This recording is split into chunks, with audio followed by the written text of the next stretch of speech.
క్రీస్తు వాక్యం మీలో సమృద్ధిగా నివసింపనీయుడి. కొలస్సీలకు రాసిన పత్రిక 3:16. వాక్యం నిన్ను రక్షిస్తుంది, నిన్ను కాపాడుతుంది. వాక్యం నీకు వెలిగిస్తుంది.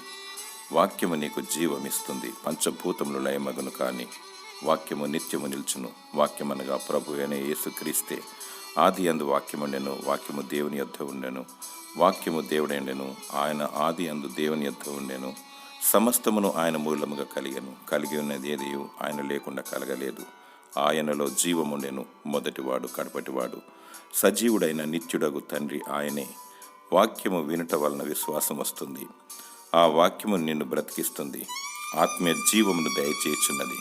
వాక్యాన్ని ప్రేమించు, వాక్యాన్ని నీలో నింపుకో, అనగా ప్రభు అయిన యేసుక్రీస్తును నీ హృదయంలో భద్రపరచుకో. వాక్యమును ధ్యానించు, దేవుని మహిమపరచు. దేవుడు నీకు జయమిచ్చును. దేవుడు నిన్ను ఆశీర్వదించునుగాక. ఆమేన్.